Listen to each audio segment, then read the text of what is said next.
I never imagined that coming home to a freezing house in January would lead to felony charges against my HOA president. But that's exactly what happened when I discovered my heating line had been deliberately cut. My name is Yuri Kaplan, and I bought my townhouse in Riverside, Colorado 2 years ago. It was a decent place in a quiet neighborhood with mountain views and reasonable prices. The only downside was the HOA, run by a woman named Brenda Patterson, who took her position more seriously than most people take their actual jobs.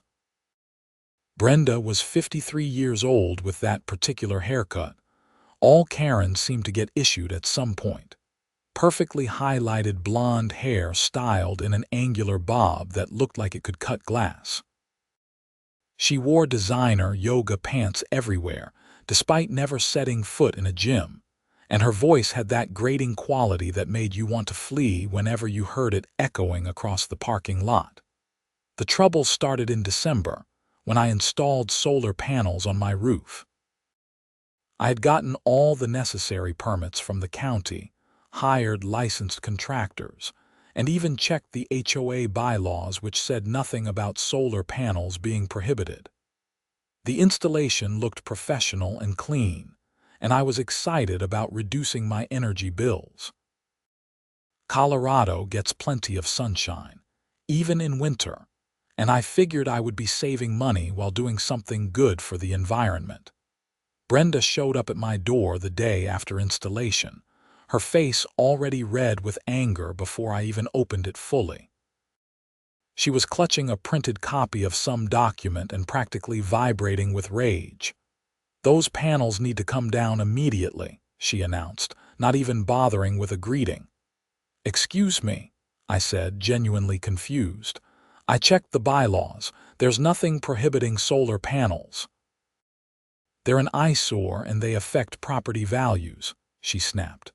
"I'm issuing you a violation notice. You have 30 days to remove them or face daily fines." I took a breath, trying to remain calm. "Brenda, Colorado law actually protects homeowners' rights to install solar panels. HOAs can't ban them." Her eyes narrowed dangerously. "We'll see about that." She turned and stalked away, and I figured that would be the end of it. Colorado Revised Statutes Section 383168 is pretty clear about solar panel rights. I even sent her an email with the relevant statute cited, thinking that would resolve things. I was wrong. Over the next few weeks, I received 3 more violation notices, each threatening escalating fines. I responded to each one with polite but firm emails explaining that she couldn't legally enforce these violations. I even offered to paint the panels a less reflective color if aesthetic concerns were the real issue, though they were standard black panels that blended well with my dark gray roof. Then the fines started appearing on my HOA statements. $50 per day for unapproved exterior modifications. I refused to pay them and sent another email to the entire HOA board, which consisted of Brenda, her friend Patricia, and a guy named Tom who rarely showed up to meetings. I explained the situation and requested that the fines be removed from my account. Tom actually responded privately, saying he agreed with me and thought Brenda was overstepping, but he did not want to deal with the drama of opposing her directly. Patricia never responded at all. Brenda sent a reply all email stating that my attitude and refusal to comply with community standards would be noted in my permanent file, which apparently was a thing she kept on all residents. January rolled around with unusually cold temperatures, even for Colorado.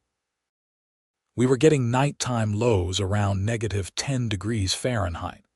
My solar panels were working great during the sunny days, but I still needed my gas heating system for overnight and cloudy periods. The heating bills were manageable, and I was comfortable in my home. On January 15th, I left for a work trip to Denver. I was a software developer for a company based downtown, and we had a 3-day conference at one of the hotels near the convention center. I left my house on Tuesday morning with the heat set to 68 degrees, plenty warm enough to keep the pipes from freezing and maintain comfort for when I returned. I got back Friday evening around 6, and the moment I opened my front door, I knew something was catastrophically wrong. The temperature inside my house felt barely warmer than outside. My breath misted in the air.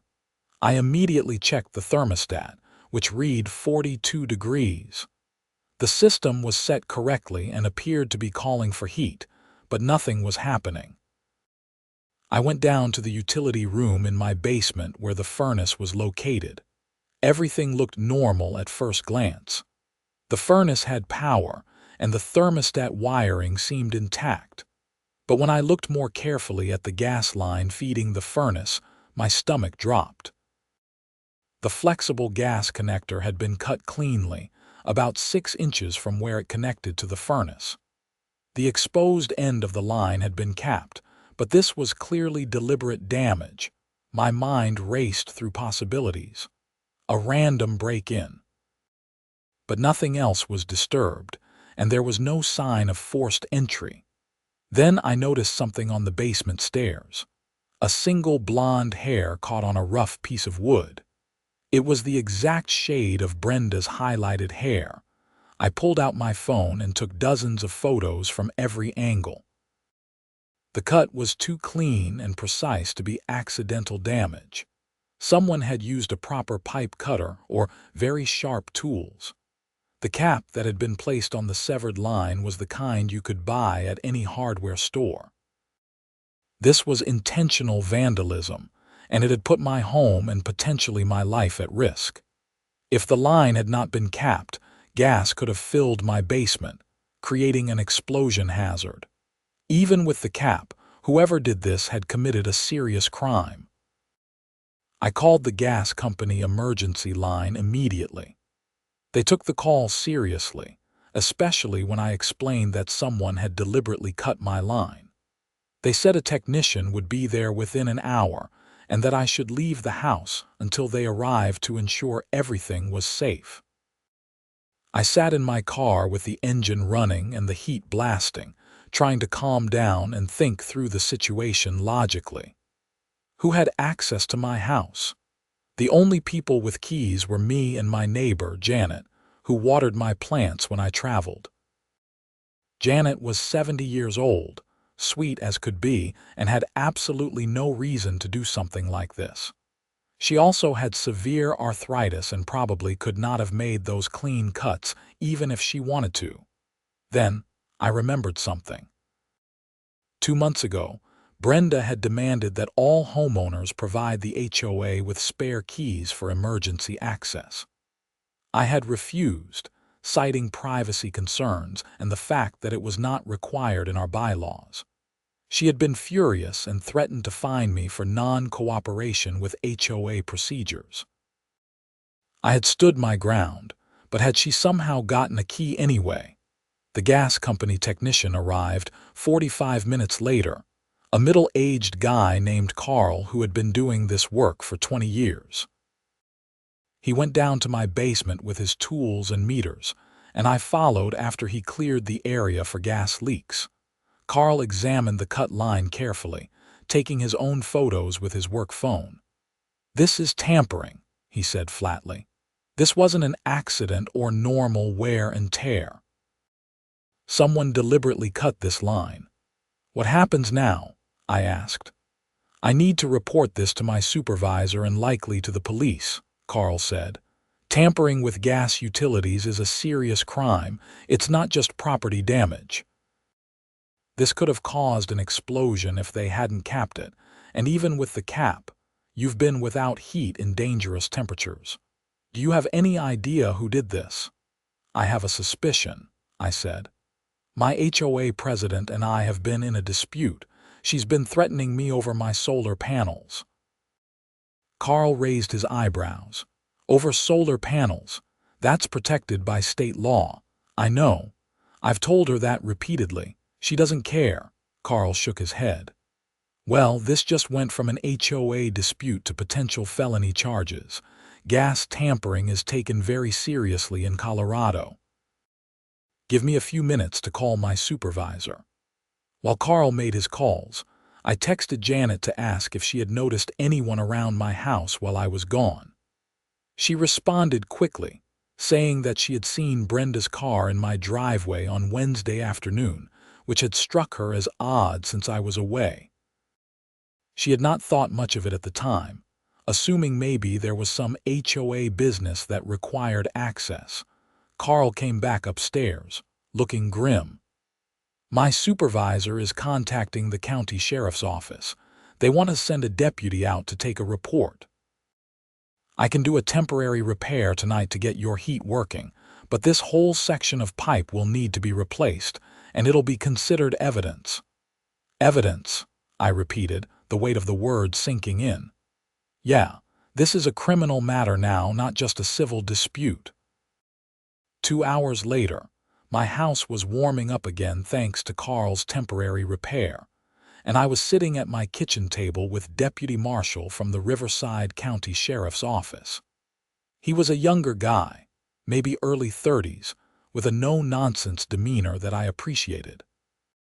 He had already taken Carl's statement and photos, and now he was getting my side of the story. I walked him through everything: the solar panel installation, Brenda's immediate hostile reaction, the violation notices, the illegal fines, the escalating threats, and finally, my suspicion that she had somehow gotten access to my house and cut my gas line. "Do you have documentation of all these interactions?" Deputy Marshal asked. "Every email, every violation notice, every fine statement," I said. "I've been keeping records because I figured I might need to take legal action against the HOA." "Good. I'm going to need copies of all of that." "Do you have any direct evidence that Brenda Patterson accessed your home?" I told him about the hair on the stairs and Janet seeing her car in my driveway. "It's not definitive proof, but it's suspicious." "We'll follow up with your neighbor," he said, making notes. "And we'll need to have a conversation with Miss Patterson. But I want to be clear about something. Tampering with gas utilities in Colorado is a Class 3 felony under certain circumstances, especially if it creates a risk of explosion or fire. Even lesser charges are serious misdemeanors. If she did this, she's looking at real jail time." The severity of that hit me. I wanted justice, but the idea of Brenda actually going to prison was almost surreal. This had escalated so far beyond a neighborhood dispute.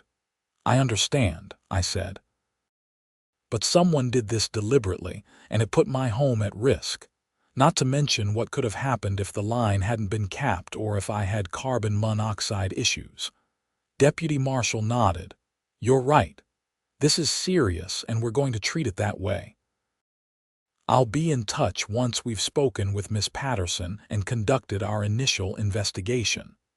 After he left, I tried to sleep but kept waking up, my mind racing through scenarios and possibilities. What if I was wrong and it wasn't Brenda? But who else would have motivation and access? The more I thought about it, the more certain I became. Saturday morning, I emailed the entire HOA board and all the residents in our community, laying out what had happened without directly accusing anyone. I simply stated the facts: that someone had illegally entered my home and cut my heating line, that the gas company and sheriff's office were investigating, and that I was offering a reward for any information leading to the identification of the person responsible. My phone started ringing within an hour. First was Tom from the HOA board, sounding genuinely shocked and concerned. Then several neighbors called, expressing their sympathy and sharing their own frustrations with Brenda's overreach. One neighbor, Marcus, who lived 3 doors down, told me that Brenda had tried to fine him repeatedly for parking his work truck in his own driveway, claiming commercial vehicles weren't allowed despite nothing in the bylaws prohibiting it. Another neighbor, Rita, said Brenda had harassed her for months about the color she had painted her front door, even though the color was on the approved list. The more people I talked to, the clearer it became that Brenda had a pattern of harassment and overstepping her authority. But this was different. This was criminal. Sunday afternoon, Deputy Marshal called me back. "We spoke with Brenda Patterson yesterday evening," he said. "She denied everything, but she was very nervous. We asked if we could look at her car and she refused without a warrant." "That's her right, but it's interesting." "What happens next?" I asked. "We're getting that warrant. We're also pulling her phone records to see if we can place her near your address on Wednesday. And we'd like your permission to have our crime scene techs come examine your home for additional evidence, particularly that hair you mentioned." "Absolutely. Whatever you need." The next few days were a blur of activity. Crime scene technicians came to my house and spent hours photographing, dusting for prints, and carefully collecting the hair from the staircase. They also examined my locks and found tiny scratches consistent with someone using lockpicking tools or a bump key. One of the techs explained that these marks indicated forced entry, even though it might not have been obvious at first glance. On Wednesday, exactly 1 week after the crime had occurred, Deputy Marshal called with an update that made my heart pound. "We executed the search warrant on Patterson's vehicle and home this morning," he said. "We found several interesting items. First, a pipe cutter in her garage that appears to have been recently used. Second, lockpicking tools in her car. Third, a key blank that matches your lock type. And fourth, photos on her phone from inside what appears to be your basement." "She photographed my basement?" I asked, incredulous. "Apparently, she was documenting the gas line before she cut it. We're not sure why. Maybe she wanted proof she had been there, or maybe she was planning to use it for something else. Either way, it's strong evidence. So what happens now? We're bringing her in for questioning this afternoon. Based on what we have, I expect the district attorney will file charges." I felt a strange mix of vindication and disbelief. This was really happening. The HOA president who had made my life miserable over solar panels was about to be arrested for a felony. Thursday morning, I woke up to find the neighborhood buzzing with gossip. Brenda had been arrested the previous evening and charged with felony criminal mischief, trespassing, and tampering with utility equipment. The local news had picked up the story because of the unusual nature of an HOA dispute leading to felony charges. My phone was ringing constantly with reporters wanting interviews, but I declined all of them on the advice of the deputy district attorney assigned to the case. The preliminary hearing was set for 3 weeks out. In the meantime, I had to deal with the practical aftermath of everything. The gas company sent me a bill for the emergency service call and temporary repair, plus the cost of the full line replacement. It totaled almost $800. I paid it, knowing I could sue Brenda in civil court later to recover the costs, but it still stung. I also had to deal with the HOA itself. With Brenda facing criminal charges, she had been forced to step down as president. Tom reluctantly agreed to take over temporarily, and his first act was to void all of the bogus fines Brenda had issued to me and several other residents. He also sent out an email apologizing for the previous board's overreach and promising to review all HOA policies to ensure they complied with state law. Patricia, Brenda's friend on the board, resigned entirely rather than face questions about whether she had known about Brenda's plans. I suspected she might have known something, but there was no evidence of her involvement in the actual crime. Janet brought me a casserole and apologized for not paying more attention when she saw Brenda's car. I assured her she had nothing to apologize for, and her testimony about seeing the car had been crucial to the investigation. The preliminary hearing arrived on a cold February morning. I took the day off work and drove to the Riverside County Courthouse, a modern building that always felt too sterile and cold. I had never been to a criminal hearing before, and I was nervous about what to expect. The courtroom was smaller than I had imagined from watching TV shows. Brenda sat at the defense table with her attorney, a tired-looking man in an ill-fitting suit. She looked haggard, her signature hair less perfect than usual, and she wouldn't meet my eyes when I entered the room. The district attorney, a sharp woman named Jennifer Cordova, presented the evidence methodically. She walked through the timeline, showed photos of the cut gas line, presented the tools found in Brenda's possession, and played portions of my recorded interview detailing our dispute history. The judge, an older man named Henry Watkins, listened carefully, occasionally asking clarifying questions. Brenda's attorney argued that the evidence was circumstantial, that lots of people own pipe cutters, and that the photos on her phone could have been taken at a different time for legitimate HOA business. But his arguments felt weak, especially when DA Cordova presented the phone's metadata showing the photos were taken on Wednesday afternoon, exactly when Janet had seen Brenda's car in my driveway. Judge Watkins took less than 10 minutes to decide that there was probable cause for the charges to proceed to trial.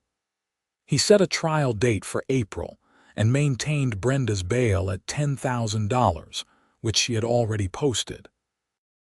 As I left the courtroom, I found myself face to face with Brenda in the hallway. Her attorney had stepped away to make a phone call, and we were suddenly alone in the corridor. "Are you happy now?" she hissed at me, her voice low and venomous. "You've ruined my life over some stupid solar panels." I felt a flash of anger. "I ruined your life. You broke into my house and cut my heating line in the middle of winter. You did this to yourself." "Those panels are hideous and you knew they would bother people," she said, her voice rising. "I was protecting the community's interests. By committing a felony. By putting my home at risk." I shook my head. "You need help, Brenda. This isn't normal behavior." Her attorney returned and quickly pulled her away, but not before she shot me one last look of pure hatred. I realized in that moment that she genuinely didn't understand what she had done wrong. In her mind, she was the victim, being persecuted for trying to maintain community standards. The cognitive dissonance was staggering. Over the next 2 months, I tried to return to normal life. I went to work, came home, and avoided HOA drama as much as possible. Tom was doing a decent job as interim president, mostly by not doing much of anything and letting people live their lives. He sent out a notice that the board was planning new elections in May and encouraged anyone interested to run. I briefly considered it, but decided I'd had enough HOA involvement for a lifetime. The civil lawsuit I filed against Brenda to recover my costs and damages was moving through the system separately. My attorney, a colleague's recommendation named David Chang, was confident we would win easily given the criminal case evidence. Brenda's homeowner's insurance had already denied her claim for coverage, as insurance doesn't cover intentional criminal acts, which meant any judgment would come directly from her personal assets. In late March, about a week before the trial was set to begin, DA Cordova called me with unexpected news. "Brenda Patterson's attorney has approached us about a plea deal," she said. "He knows they'll lose at trial and he wants to minimize her exposure." "What kind of deal?" I asked. "She would plead guilty to criminal mischief and trespassing, both misdemeanors. The felony tampering charge would be dropped. In exchange, she would get 2 years probation, a fine, restitution to you and the gas company, and community service. Plus, she would have to resign from all HOA positions and agree not to hold any such position in the future. I thought about it carefully. Part of me wanted her to face the full felony charge, but another part of me just wanted this nightmare to be over. "What do you think?" I asked Cordova. "Honestly, I think we'd win the felony at trial. But trials are unpredictable, and this deal ensures she's held accountable and you get your money back. It also saves you from having to testify and go through the stress of a trial, but it's ultimately your call on whether you're comfortable with it." I asked for a day to think about it. That evening, I talked it over with a few close friends and family members. My brother thought I should push for the felony. My best friend thought the plea deal was reasonable. My mother just wanted the whole thing to be over so I could move on with my life. In the end, I called Cordova back and told her I would support the plea deal on one condition: that the restitution include not just my direct costs, but also compensation for the emotional distress and the time I had lost dealing with all of this. Cordova said she'd push for it, and Brenda's attorney ultimately agreed to a total restitution of $5,000, well above my actual costs.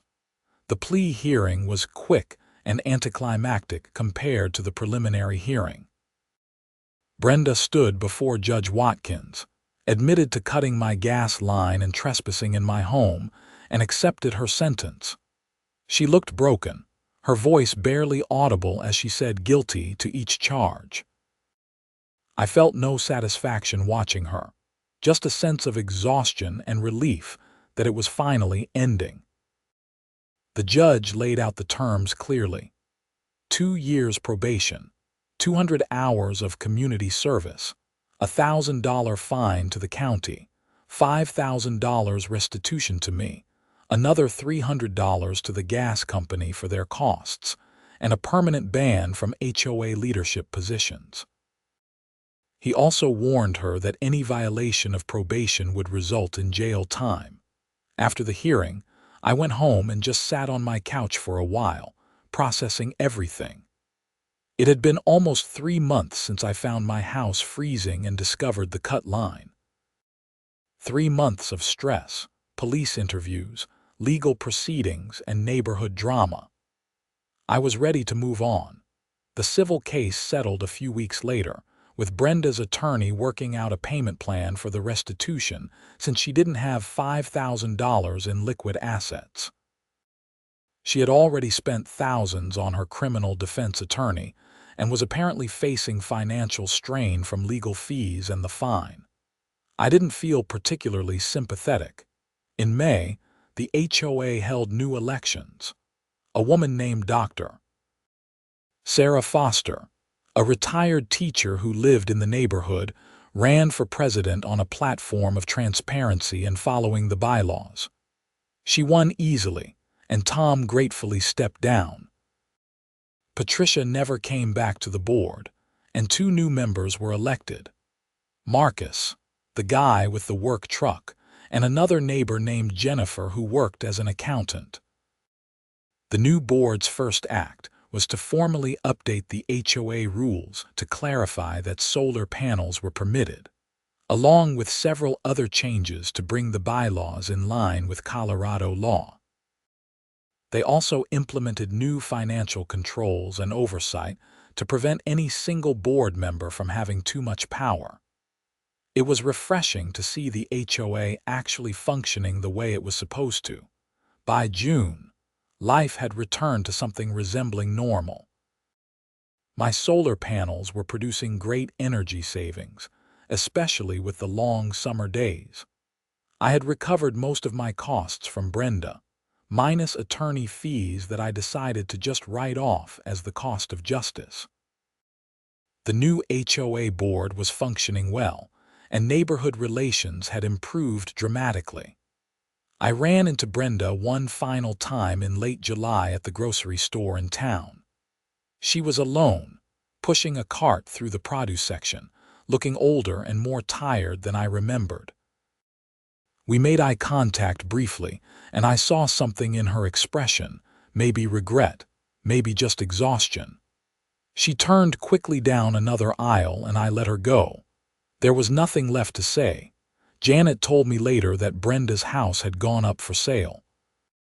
Apparently, she was moving out of state to live with her sister in Arizona, unable to handle the judgment and gossip from neighbors who knew what she had done. The house sold quickly, and by September, she was gone. I sometimes thought about what had driven Brenda to such an extreme action. Was it really just about the solar panels, or was there something deeper, some need for control and power that had spiraled out of control? I would never really know, and I supposed it didn't matter.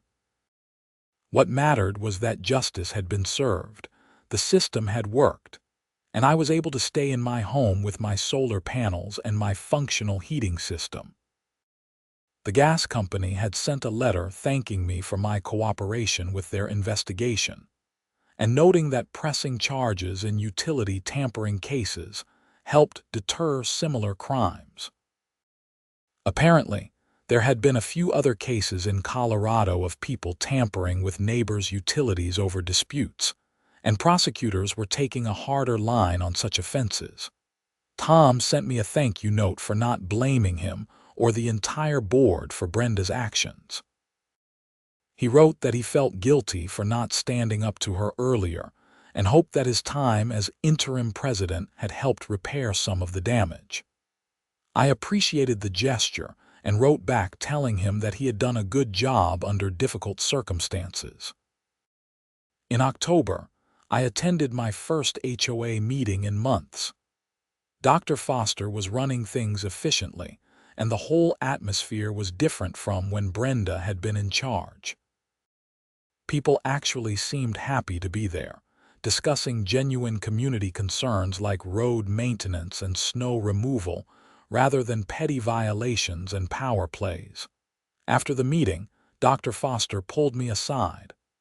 "I just wanted to say thank you," she said. "What you went through was horrible, but your willingness to pursue charges and hold Brenda accountable probably saved other people from similar treatment. She was out of control, and nobody was willing to stop her until you. I just wanted to keep my house warm and my solar panels," I said with a slight laugh. "It's more than that. You stood up for what was right even when it was hard. That matters." As I drove home that night, I reflected on how much had changed in less than a year. I had bought this house thinking I was just getting a quiet place to live. Instead, I had ended up in a legal battle that resulted in criminal charges and an HOA overhaul. It wasn't what I had expected, but in a strange way, it had made the neighborhood better. My solar panels continued to work perfectly, saving me money every month and reducing my carbon footprint. The new gas line was professionally installed and worked flawlessly. The HOA fees went toward actual community needs rather than Brenda's power trips. And I had learned a valuable lesson about standing up for your rights, even when facing intimidation. I also learned that seemingly petty disputes can escalate into serious crimes if unchecked. Brenda had probably started with genuine concern about property values or aesthetics, but her inability to accept that she was wrong, combined with her sense of entitlement as HOA president, had led her down a path that ended in a criminal conviction and losing her home. The following spring, more neighbors started installing solar panels, emboldened by my successful defense of the right to do so. The neighborhood looked a bit different with panels on various roofs, but it also felt more forward-thinking and environmentally conscious. Property values actually increased slightly, contrary to Brenda's dire predictions. I never had another serious HOA issue. Dr. Foster and the new board ran things fairly and transparently. Annual meetings became routine and boring, which was exactly what you wanted from an HOA. The association maintained common areas, handled snow removal, and dealt with actual problems rather than manufacturing controversies. Marcus and I became friends, bonding over our shared experiences of dealing with Brenda's harassment. He told me more stories about her behavior over the years, including how she had tried to prevent another neighbor from painting their house a slightly different shade of the approved beige because she thought it stood out too much. That neighbor had eventually given in and repainted just to end the harassment, something that Marcus now regretted not speaking up about at the time. The criminal justice process had been slower and more complex than I expected, but ultimately fair. Deputy Marshal had been professional and thorough throughout the investigation. DA Cordova had prosecuted the case competently while also being reasonable about the plea deal. Judge Watkins had imposed a sentence that held Brenda accountable without being vindictive. The system wasn't perfect, but it had worked. I kept copies of all the documents from the case in a file folder in my office, a reminder of what had happened and how far things had come. Sometimes I would flip through them, reading over the violation notices Brenda had sent about my solar panels, the police reports, the court documents. It felt surreal that a dispute over renewable energy had ended with criminal charges and someone losing their home. By the time another year had passed, the whole incident had faded into neighborhood lore. New residents would hear the story from longtime neighbors, often with exaggerated details or incorrect facts. I would occasionally have to correct the record when someone claimed that Brenda had tried to blow up my house, or that I had gotten her sent to prison for life. The truth was dramatic enough without embellishment. The solar panels continued to perform well, and I had calculated that they would pay for themselves within another 3 years. Every time I looked at my reduced electricity bills, I felt a small sense of satisfaction. Brenda had tried to force me to remove them, had harassed and threatened me, had literally cut off my heat, and yet here they were, still on my roof, still saving me money, still producing clean energy. I never forgot the sound of coming home to that freezing house, the shock of seeing the cut gas line, the anger at realizing someone had deliberately sabotaged my home. Those emotions had been intense and real. But I also remembered Deputy Marshal's professionalism, Carl the gas technician's concern, Janet's support, and the community's ultimate rejection of Brenda's tactics. The whole experience had taught me that HOAs could be forces for good or bad depending on who ran them and how much accountability existed. It had taught me that standing up to bullies sometimes meant involving the police and courts. It had taught me that utility tampering was serious business with serious consequences. And it had taught me that sometimes the right thing to do was also the hard thing to do. As I sat on my back deck one evening in late summer, watching the sun set behind the mountains and feeling the comfortable temperature maintained by my excellent heating and cooling systems, I felt grateful. Grateful that the gas line had been capped and not left open. Grateful that I had kept records of Brenda's harassment. Grateful for the responsive investigation and prosecution. Grateful for the new HOA leadership. Grateful that justice had been served.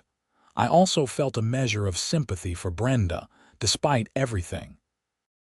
She had destroyed her own life over her inability to let go of control and admit she was wrong. She had committed a serious crime that had permanent consequences for her record, her finances, and her ability to stay in her community. It was a cautionary tale about the dangers of unchecked power and the importance of accountability. The neighborhood moved on, as neighborhoods do. Other dramas emerged and faded. People bought and sold houses. The HOA dealt with actual issues like repaving the roads and updating the community playground.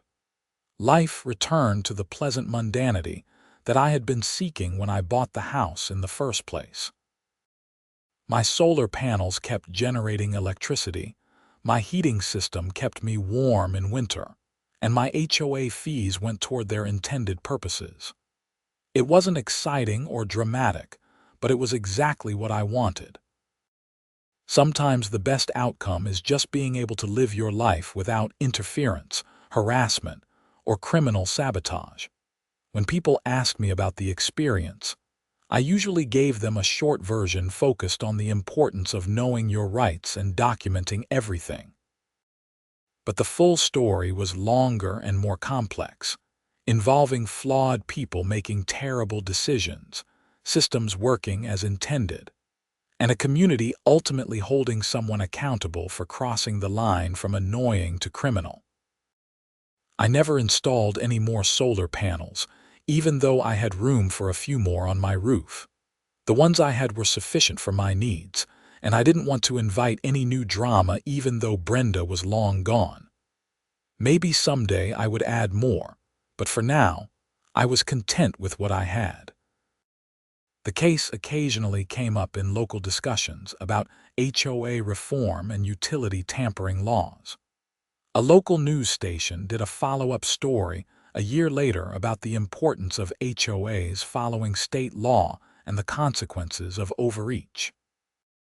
They interviewed me briefly, and I emphasized that the issue was never really about solar panels, but about someone who couldn't accept that she didn't have absolute authority. The story also became a cautionary tale used by some HOA management companies when training new board members. I heard from a friend who served on an HOA in Denver that their management company specifically referenced the case when discussing the limits of HOA authority and the importance of following state statutes. If Brenda's downfall helped prevent even one other person from similar overreach, then I suppose some good had come from the whole mess. Looking back, I sometimes wondered what would have happened if I had just removed the solar panels when Brenda first demanded it. Would it have been easier? Certainly. But it also would have been wrong, and it would have emboldened her to continue harassing other residents. My refusal to back down had been the right choice, even though it had led to her escalating to criminal behavior. I thought about all the small decisions that had led to that moment when I walked into my freezing house. My decision to install the panels, Brenda's decision to fight me on it, my decision to cite state law and refuse to comply, her decision to issue illegal fines, my decision to keep fighting, and finally her decision to break into my house and cut my heating line. Each decision had seemed small at the time but had built into something much larger. The whole experience had also made me more aware of how HOAs operated and the importance of good governance. I paid more attention to HOA elections and issues. I voted in every board election. I read the meeting minutes. I made sure I understood the bylaws and how they were being enforced. Active, informed participation was the best defense against another Brenda emerging. In the end, my story was about more than just one vindictive HOA president and one stubborn homeowner. It was about the importance of rule of law, the seriousness of utility tampering, the value of standing up for your rights, and the consequences of letting petty power go unchecked. It was about a community learning to govern itself properly after years of dysfunction. And it was about the fact that sometimes doing the right thing meant enduring conflict and hardship. My house was warm. My solar panels were producing energy. My HOA was functioning properly, and justice had been served. Brenda had faced consequences for her crime. The gas company had sent a message that tampering would not be tolerated, and the criminal justice system had worked as intended. It wasn't a perfect resolution, but it was a just one. As I finished my evening on the deck and went inside my properly heated home, I felt a sense of peace. The nightmare was over, the lessons had been learned, and life had moved on.